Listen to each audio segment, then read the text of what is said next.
माता की जय श्री राम, जय जय श्री राम। वंदे वंदे वंदे। मंच पर उपस्थित श्री दीपक बर्मन जी, अजीत दास जी, वासुदेव सरकार जी, निर्मल दाम जी, निमाई चंद कबीर राज जी, श्री निखिल सरकार जी, श्री सुभाष गोस्वामी जी, श्री असीम प्रतिहार जी, मानस घोष जी, बाबूलाल बालाजी, दिलीप कुमार बर्मन जी, सत्यनारायण सिन्हा जी, तापस विश्वास जी, और आज जिनको जिताने के लिए आया हूं, हमारे युवा नेता कार्तिक पॉल के लिए ताली बजाओ जोर से। कार्तिक पॉल के लिए भाई यहां वो ढोल बजाना बंद कर दो जरा। चलो भाई और बहनों, सबसे पहले मैं बंगाल की पवित्र भूमि, जिस पर विवेकानंद जी, रामकृष्ण परमहंस जी, कवि गुरु रविंद्रनाथ ठाकुर जी, हमारे नेताजी सुभाष चंद्र बोस जी और श्यामा प्रसाद मुखर्जी जिनका जन्म हुआ, इस सभी को प्रणाम कर कर मेरी बात की शुरुआत करता हूं। मैं भैरवी मंदिर, काली मंदिर, आदि काली मंदिर, श्वेतांबर मंदिर, ये सभी दिव्य स्थानों को प्रणाम कर कर मेरी बात की शुरुआत करना था। खगेंद्रनाथ मंडल, बिमला प्रसाद चटर्जी, सरोज बासु, ये सभी स्वातंत्र सेनानियों को मैं प्रणाम कर कर मेरी बात की शुरुआत करता हूं। भाई और बहनों, सबसे पहले मालदा में मुझे लेट हो गया, इसलिए आप सभी का और विशेषकर माताओं बहनों का क्षमा मांगकर मेरी बात की शुरुआत करता हूं।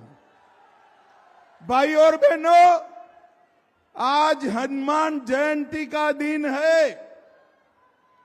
आज हनुमान जी का बर्थडे है और अभी अभी मोदी जी ने अयोध्या में राम मंदिर का प्राण प्रतिष्ठा करने का काम किया। रायगंज वालों, मुझे बताओ, ये राम मंदिर बनना चाहिए था या नहीं बनना चाहिए था? जोर से बोलो, बनना चाहिए था नहीं बनना चाहिए था? 500 साल से प्रभु श्री राम को टेंट में बिठाकर रखा था। आपने, बंगाल वालों ने 19 में 18 सीटें दी और मोदी जी ने राम मंदिर का केस भी जीता, भूमि पूजन भी किया और प्राण प्रतिष्ठा कर कर जय श्री राम कर दिया।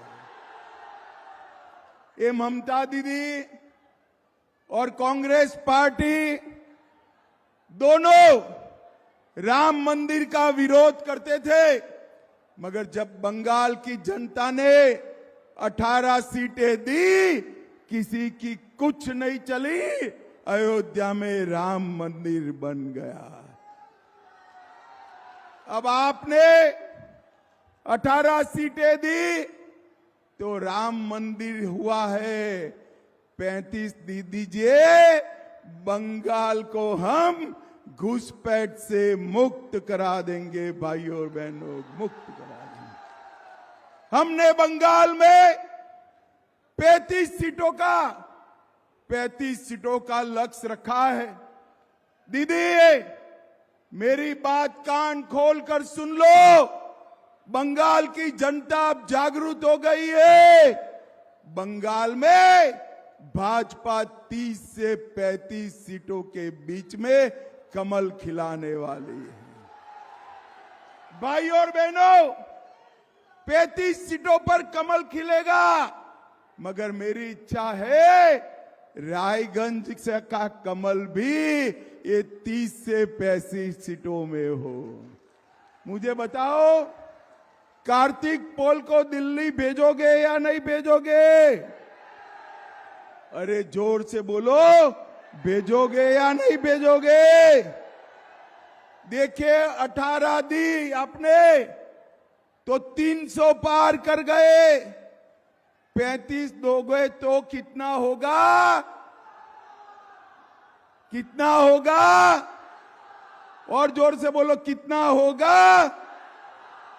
भाई और बहनों, मोदी जी ने समग्र देश के गरीबों के लिए 10 साल में ढेर सारा काम किया है। रायगंज की माताओं बहनों को कहने आया हूं, 80 करोड़ लोगों को मुफ्त राशन देने का काम अगर किसी ने किया तो आपके प्रिय नेता नरेंद्र मोदी ने किया है। नरेंद्र मोदी ने 12 करोड़ से ज्यादा शौचालय बनाए, 4 करोड़ से ज्यादा लोगों को घर दिया, 10 करोड़ लोगों को उज्ज्वला का गैस दिया और 14 करोड़ लोगों को नल से जल देने का काम किया। भाई और बहनों, मगर ये ममता दीदी मोदी जी की योजनाओं को नीचे नहीं आने देती, रोक कर रखती। उसको डर है कि अगर मोदी जी की योजनाएं पहुंची तो बंगाल की जनता मोदी जी के साथ हो जाएगी। भाई और बहनों, मैं आपको मोदी जी का गारंटी देने आया हूं, 30 सीटें जिता दीजिए। ममता दीदी की हिम्मत नहीं है बंगाल के गरीबों के हक पर कोई संतरास करने की हिम्मत नहीं है, हिम्मत नहीं है। एक कटमनी जो चल रहा है, एक कटमनी जो चल रहा है, उसको भारतीय जनता पार्टी समाप्त कर देगी। भाई और बहनों, जरा मन से सच्ची सच्ची बनाना, सीए आना चाहिए या नहीं आना चाहिए? बांग्लादेश से हिंदू, सिख, बौद्ध, जैन आए हैं, उनको नागरिकता मिलनी चाहिए या नहीं मिलनी चाहिए? ये ममता दीदी विरोध कर रही। मैं ममता दीदी को पूछने आया हूं, बांग्लादेश से आए हुए हिंदू, बौद्ध शरणार्थियों को नागरिकता मिले, उसमें आपको क्या तकलीफ है? क्या तकलीफ है? क्या अधिकार नहीं है उनका बंगाल पर? भाई और बहनों, अधिकार है या नहीं है? जोर से बोलो, अधिकार नहीं है। अरे एक और तो दीदी आप घुसपैठ करा रही हो और घुसपैठियों को घुसा रही हो, और दूसरी ओर शरणार्थियों की नागरिकता का विरोध करती। आज कांग्रेस पार्टी ने कह दिया कि अगर वो सत्ता में आएंगे तो सीए नाबूद करेंगे। मैं कहकर जाता हूं, कांग्रेस पार्टी या ममता बनर्जी की हिम्मत नहीं है सीए को हाथ लगाकर देखे, हर हिंदू शरणार्थी को नागरिकता मिलेगी, मिलेगी, मिलेगी। भाई और बहनों, मुझे बताओ, बंगाल के अंदर घुसपैठ रोकनी चाहिए या नहीं रोकनी चाहिए? हजारों लोग हर रोज घुसपैठ करते हैं, उनको रोकना चाहिए या नहीं रोकना चाहिए? मुझे बताओ, ममता दीदी रोक सकती है क्या? अरे जोर से बोलो, रोक सकती है क्या? ममता दीदी नहीं रोक सकती है। रोक सकते हैं तो केवल और केवल नरेंद्र मोदी रोक सकते हैं। भाई और बहनों, इतनी सारी माताएं बहनें बैठी हैं, संदेश खाली में वोट बैंक के लिए ये ममता दीदी ने गरीब लाचार माताओं बहनों पर अत्याचार होने दिया। अत्याचार क्यों होने दिया? क्योंकि उनकी वोट बैंक थी, वोट बैंक।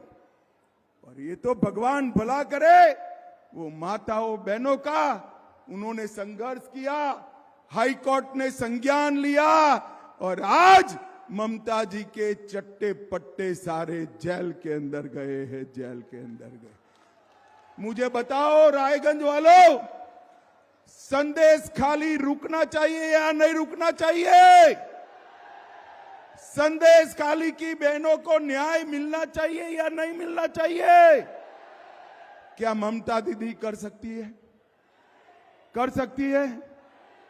केवल और केवल नरेंद्र मोदी जी और भारतीय जनता पार्टी कर सकती है। कल ही 50,000 नौकरियां हाई कोर्ट ने सस्पेंड कर दी। क्यों करी? 10 लाख 15 लाख नौकरी के लिए रिश्वत लेते थे। माताओं बहनों, आपके पास आपके भाई बेटों को नौकरी दिलाने के लिए 15 लाख रुपया है क्या? है क्या? नहीं है। तो उनको नौकरी कैसे मिलेगी? उनके एक मंत्री के घर से 51 करोड़ रुपया कैश निकली, 51 करोड़ रुपया। पार्थ चैटर्जी आज जेल में बैठे हैं, मगर ममता जी अभी भी उसको सस्पेंड नहीं करती है। मैं पूछने आया हूं, एक कटमनी, एक खंडनी, ये नौकरियों में भ्रष्टाचार बंगाल में रुकना चाहिए या नहीं रुकना चाहिए? क्या ममता दीदी रोक सकती है? जोर से बोलो, रोक सकती है? वो केवल और केवल भारतीय जनता पार्टी और नरेंद्र मोदी रोक सकते हैं। भाई और बहनों, चुनावी हिंसा करती, पंचायत के चुनाव में 200-200 लोग मारे जाते, लोकसभा विधानसभा के चुनाव के बाद लोगों की हत्या होती है, देश भर में चुनाव होते हैं, कहीं हिंसा नहीं होती है और बंगाल के अंदर हिंसा होती है। इसका कारण तृणमूल कांग्रेस है। मैं आपको बताने आया हूं, मां, माटी और मानुष 3 नारा देकर ममता दीदी आई थी। मां को तो संदेश खाली में अपमानित किया, माटी को बांग्लादेशी घुसपैठियों के हवाले किया और मानुष को भ्रष्टाचार और हिंसा कर समाप्त करने का काम किया। अब समय आ गया है, समय आ गया है तृणमूल कांग्रेस पार्टी को सबक सिखाने का, और समय है आप सभी लोगों ने कमल के निशान पर बटन दबाने का। भाई और बहनों, यहां रायगंज के लिए एम्स की योजना बनी, ममता दीदी ने रोक दी। भाजपा बनाना चाहती थी, वो कलकत्ते ले गई। पूरे नॉर्थ बंगाल में एम्स नहीं है। मोदी का गारंटी है 30 सीटें जिता दो, हम नॉर्थ बंगाल के लिए अलग एम्स बनाने का काम करेंगे। भाई और बहनों, कुलिका नदी का मुद्दा छोड़ पर यहां लोग खेती करते थे, ममता के गुंडों ने गरीब किसानों की भूमि छीन ली है। ये नहीं, आप यहां पर लोकसभा के बाद भाजपा सरकार बना दो, ये ममता के गुंडों को उल्टा लटका कर सीधा करने का काम हम करेंगे। भाई और बहनों, बिहार और रायगंज का कनेक्टिविटी हो जाए तो यहां पर बिजनेस की बढ़ोतरी होती है। बिहार और बंगाल दोनों को फायदा होता है। बिहार की सरकार ने एनओसी दे दी, मैंने स्वयं ममता दीदी से बात करा, वो एनओसी नहीं दे रही है। मुझे बताओ रायगंज वालों, ये हाईवे बनना चाहिए या नहीं बनना चाहिए? ममता दीदी नहीं बनने देती है। चुनाव में आप उनको ये पूछिएगा। यहां पर मक्का और धान होता है, भाई होता है ना मक्का? अरे जोर से बोलो, होता है या नहीं होता है? धान होता है या नहीं होता है? ये ममता बनर्जी यूपीए सरकार में हिस्सेदार थी। धान की एमएसपी 1300 रुपये थी, नरेंद्र मोदी जी ने 2203 रुपया क्विंटल कर दी है, 2203 रुपया। और मक्के की 1310 थी, उसको 2090 रुपया करने का काम किया है। भाई और बहनों, यूपीए सरकार ने 10 साल में बंगाल को 2,09,000 करोड़ रुपया दिया था, सिर्फ 2,09,000।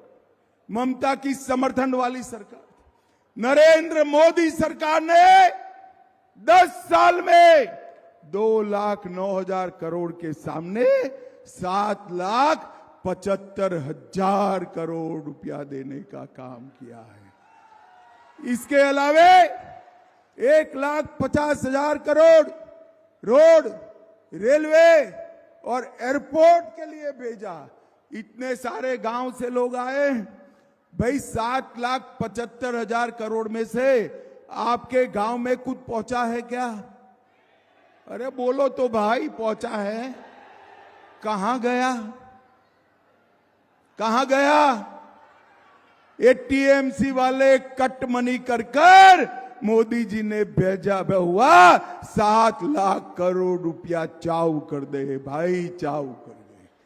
मैं आज आपको कहता हूं, तृणमूल कांग्रेस के नेताओं के घर देखिएगा। 10 साल पहले जो झोंपड़ी में रहते थे, साइकिल पर घूमते थे, इन सबके 4 मंजिला के मकान हो गए और बड़ी बड़ी गाड़ियों में घूमने लगे हैं। भाई और बहनों, ये पैसा आपका है, रायगंज के युवाओं का पैसा है। भाई और बहनों, अगर बंगाल को हिंसा से मुक्त करना है, बंगाल में घुसपैठ रोकनी है, शरणार्थियों को नागरिकता देनी है और बंगाल में संदेश खाली की तरह माताओं बहनों को अपमानित नहीं होने देना है, सुरक्षित रखना है, तो केवल और केवल एक ही रास्ता है, नरेंद्र मोदी को प्रधानमंत्री बनाने का। भाई और बहनों, आगे आओ। पॉल कहां गए? पॉल आगे आओ, यहाँ आओ। ये पॉल मेरा प्रिय कार्यकर्ता है, बड़े मार्जिन से जिताना है। आप पॉल को सांसद बनाकर भेजो, उसको बड़ा आदमी बनाने का काम हम करेंगे। मुझे बताओ रायगंज वालों, कार्तिक पॉल को बड़े मार्जिन से जिताओगे? घुसपैठ रोकोगे? सीए का अमल होने दोगे? संदेश खाली रोकोगे? कट मनी समाप्त करोगे? कमल के निशान पर बटन दबाओगे? मोदी जी को फिर से प्रधानमंत्री बनाओगे? तो मेरे साथ दोनों हाथ उठाइए दोनों हाथ। विजय, यही स्वर भी उठाए भाई सभी लोग। विजय के संकल्प की मुट्ठी बींचे और प्रचंड आवाज से बोलिए, भारत माता की, भारत माता की, वंदे वंदे, जय श्री राम, जय जय श्री राम।